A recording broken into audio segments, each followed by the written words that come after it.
Martine de Richeville, bonjour. Bonjour. Merci de venir témoigner pour Femmes et Entrepreneurs.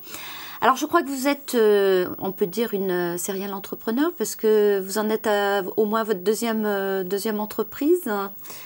Oui, effectivement. Enfin bon, la première n'étant pas, je n'étais pas à l'origine de la première. J'ai simplement contribué à son développement. Et puis, c'était une entreprise familiale, donc. Voilà, c'était une entreprise familiale qui m'a permis je dirais, de renforcer mon cursus de départ, puisque j'avais fait des études de psychologie. Et tout en travaillant, j'ai repris des études et j'ai fait une formation de médecine chinoise sur 5 ans. Voilà, donc, tout en étant, quelque part, à la direction d'une entreprise, vous avez repris ces études. Bravo, il faut du courage. Non, c'était plus une passion que voilà, du réel courage. Voilà. Alors, un beau jour, vous avez décidé de changer d'orientation, donc vous avez quitté cette entreprise pour créer la vôtre, alors. Alors, j'ai quitté cette entreprise parce qu'en fait, j'étais peut-être à un âge stratégique, c'est-à-dire à l'approche de la quarantaine. Mon Dieu. et je crois que j'avais simplement fait le tour de la question et j'ai eu envie d'exploiter mes connaissances. Voilà. Et donc, j'ai quitté cette entreprise et j'ai créé la mienne très modestement puisque j'ai commencé à travailler toute seule. Et puis, au fil de ma réussite, on va dire, et de mon succès, je me suis donc développée, j'ai recruté une première personne et maintenant j'ai 11 personnes qui travaillent avec moi. Qu'est-ce qui vous a motivé justement au départ? C'est justement le goût que vous aviez pour le contact avec les autres, l'envie de mettre en pratique justement vos études à la fois psychologiques et puis cette spécialisation en médecine chinoise. Donc, quelle était votre motivation pour créer cette entreprise? Au départ, ma motivation, je pense que ça a été un peu la réalisation d'un rêve de petite fille, parce que lorsque j'étais petite fille, je voulais être médecin. Voilà. Et puis, je n'étais pas tellement douée en maths, pour tout vous dire, j'étais plutôt littéraire. Alors, donc, il paraît que c'est des stéréotypes qu'il faut gommer, mais bon... écoutez, à l'époque, c'était très... Voilà. Et puis, c'est vrai que les maths, c'était vraiment... J'étais complètement hermétique. Et... Je vais vous dire, pour être franche, moi c'était pareil. Voilà, donc en fait, c'est peut-être une vocation refoulée, qui sait. Et j'ai quand même toujours eu une passion pour les autres, pour les gens en général. Et c'est vrai que le contact physique, ça fait partie de moi-même étant fait tout le temps masser. Enfin, très jeune, je me suis fait masser très régulièrement. Et j'ai pris conscience de l'impact que le contact physique pouvait avoir sur l'équilibre en général. Et voilà, je me suis donc peut-être, entre guillemets, sentie investie d'une certaine mission. Et puis, quand j'ai senti que ça pouvait faire du bien, ce que je faisais, j'ai persévéré. Alors, donc vous êtes la fondatrice de Svelte Coaching. Absolument. Quand vous avez, une fois que vous avez arrêté tout votre protocole, parce que derrière, il y a il y a de la technique, vous avez mis en place une méthode qui est extrêmement pointue, donc vous êtes sur une niche quelque part. Et comment vous y êtes prise? Alors, vous avez élaboré une étude de marché, un business plan, vous avez fait le parcours de l'entrepreneur, donc avec méthodologie, ou vous avez suivi... Très sincèrement, non. non, j'étais plutôt justement un peu dans l'improvisation. Et puis les choses se sont structurées au fil de du chemin que je parcourais, c'est-à-dire que j'ai eu quelques mésaventures, on va dire. Et puis ces mésaventures m'ont servi à construire et à vraiment créer un cadre de plus en plus strict. Et actuellement, il est vraiment très très strict, avec chacun a un rôle. Oui, parce qu'aujourd'hui, vous avez plusieurs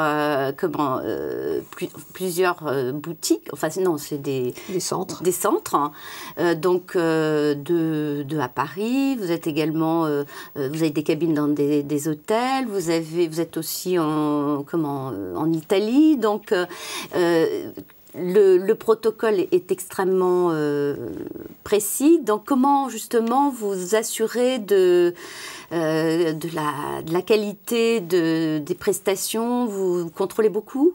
Bon, le contrôle se fait effectivement. Mais vous formez sûrement beaucoup avant aussi. Donc on forme. Bon, je dirais que le critère le plus important, c'est la sélection des gens que l'on va recruter. Voilà, on a au fil, je dirais des mésaventures que l'on a pu rencontrer, on a vraiment défini un profil. Ça, qui est très précis. Il y a des choses qui sont rédhibitoires. C'est-à-dire que pour avoir une bonne masseuse ou un bon masseur, il faut vraiment avoir des qualités très, très particulières, surtout dans mon domaine, parce qu'il s'agit à la fois d'un massage, d'un soin qui demande une grande écoute, et également qui demande une grande rigueur. Et c'est également physiquement quelque chose qui est quand même assez pointu et qui demande beaucoup d'énergie. Voilà. Alors, quand vous avez démarré cette activité, donc dans le monde de la beauté, du bien-être, on a l'impression quand même que l'offre est pléthorique. Comment vous avez réussi à vous faire connaître et à faire votre place? Alors, par deux moyens qui sont tout à fait traditionnels. Le premier, ça a été le bouche à oreille, et ensuite, ça a été la presse. Ça a été la presse. Bon, j'ai eu la chance de rencontrer pas mal de journalistes qui ont été convaincus par l'efficacité de ma technique, donc qui ont eu envie d'en parler. Et ça, c'est vraiment une grande chance. La presse féminine m'a vraiment beaucoup, beaucoup aidée. Et puis les résultats visibles sur mes clientes. Bon, j'ai eu aussi la chance de rencontrer quelques femmes qui sont leaders dans certains milieux, tels que le milieu de la mode, puisque j'ai une clientèle importante dans le milieu de la mode, et où les femmes, pour lesquelles c'est un milieu où les femmes ont besoin d'être minces, et voilà. Donc elles m'ont beaucoup aidée. Je dirais que beaucoup de mes clientes m'ont aidée. Alors, ça doit représenter, chaque fois que vous ouvrez un nouveau centre, des investissements importants. Là, pour le coup, vous êtes bien obligé quand même de faire des business plans pour aller voir les banquiers. Comment vous faites? Écoutez, jusqu'à maintenant, j'ai pu faire 100. J'ai pu faire 100, j'ai autofinancé toutes mes ouvertures. Voilà. C'est bien confortable. Oui, mais en même temps, ça ne demande pas un investissement exceptionnel. C'est bien sûr des lieux, donc avec des loyers, et puis des dépôts de garantie, des choses comme ça. Mais en tant que matériel, on peut travailler avec peu de choses. Moi, je dirais que avec ses mains et puis avec des ses mains, produits. une table et puis de l'huile. Donc c'est voilà. Après, il y a toute la partie décoration, mais bon, nous on a la chance de. Moi, je privilégie plutôt l'espace, c'est-à-dire que mes cabines sont spacieuses, très claires, et je dirais que l'aménagement est plutôt simple. On essaie de faire du bon goût, mais simple. C'est-à-dire que ça correspond un peu à ce que je veux, au message que je veux faire passer. C'est-à-dire, ce qui est important, c'est la rigueur, en fait. Voilà. Donc c'est plutôt dépouillé, c'est très confortable, mais plutôt dépouillé. Donc avec des investissements qui ne sont pas énormes en fait. Et donc vous avez l'intention de poursuivre votre développement. Qu'est-ce qui vous paraît, je dirais, quand justement vous envisagez d'ouvrir un nouveau centre par exemple, qu'est-ce qui vous permet de prendre la décision finale et d'y aller ou pas? Donc vous avez, c'est au feeling, c'est plus au feeling qu'une vraie stratégie. Et puis aussi toutes les ouvertures que j'ai faites jusqu'à maintenant étaient liées plutôt à des circonstances. C'est-à-dire, je me trouve dans certaines circonstances où c'est presque évident en fait. Voilà. Donc il faut quelque part aussi, tout en étant professionnel, laisser un peu la part au hasard, vous pensez, quand on gère une entreprise? Écoutez, moi, c'est mon fonctionnement. Après, est-ce que c'est une manière de faire? Je ne sais pas. En tous les cas, c'est la mienne. Et bon, je crois que ça ne m'a pas trop mal réussi. Donc, je ne peux pas le donner en tant que conseil. Mais par contre, c'est vrai que moi, je fais énormément confiance à la vie qui nous envoie souvent ce dont on a besoin pour avancer. Et moi, j'ai eu cette chance-là, en tout cas. Est-ce que vous avez l'impression que c'est plus difficile pour une femme d'entreprendre ou vous n'êtes jamais posé la question? Moi, je me suis réellement jamais posé la question.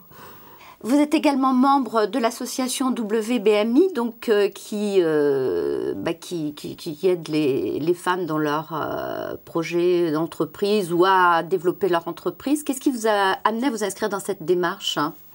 Ce qui m'a amené à m'inscrire dans cette démarche, c'est déjà la relation que j'avais avec sa fondatrice, qui était tout à fait privilégiée. Et c'est également tombé à un moment où, en fait, j'étais un peu à la croisée des chemins. C'est-à-dire que j'avais besoin de me développer. Et c'est vrai que ce que l'on peut rencontrer, c'est vraiment un sentiment de solitude. Quand on est, surtout moi, dans mon domaine, j'ai des employés qui sont tout à fait charmantes et compétentes et j'ai pas de problème. Mais c'est vrai que partager les difficultés que l'on peut rencontrer, j'avais réellement personne. Parce que bon, moi, je suis entourée d'hommes. C'est-à-dire j'ai un comptable, j'ai un avocat, et ce sont des gens dont on s'aperçoit quand même qu'ils sont pas très, ils sont plus directifs qu'à l'écoute. Et c'est vrai que WBMI m'a vraiment apporté cette écoute qui était dans certains cas passive, mais qui était quand même une écoute, et je me suis sentie moins seule. Et je crois qu'une des vocations de cette association, c'est aussi d'aider, justement, de trouver des marraines ou des mentors pour aider les créatrices ou les entrepreneurs à avancer dans leur entreprise, oui, voilà. Absolument. Donc votre expérience maintenant est au service aussi des autres. Oui. Et alors vous êtes entourée d'hommes et un fils aussi, je crois. J'ai un fils également, oui. Et alors, puisque vous étiez, vous dirigez déjà une entreprise quand vous l'aviez en bas âge, et vous culpabilisiez à l'époque quand il était enfant Pas du tout. Non, j'avais aussi la chance d'avoir un petit peu de temps à moi, puisque c'est vrai que... Vous aviez une certaine souplesse. Au niveau de mes horaires, et voilà, et donc je m'en suis beaucoup occupée, et je crois que j'avais la chance également de vivre à la campagne, et de travailler à Paris. Bon, j'avais donc beaucoup de routes, mais en même temps, ça me permettait de partir un peu en décalé, de l'accompagner à l'école le matin, même si le soir, je rentrais un peu tard. Mais bon, voilà, j'avais organisé des choses de manière à ce qu'ils se sentent tout à fait en sécurité et pas abandonnés, surtout. Alors, dites-moi, avec le recul maintenant, est-ce que vous avez l'impression d'avoir réalisé votre rêve de petite fille?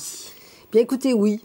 Oui, j'ai surtout l'impression d'avoir un vrai rôle, voilà.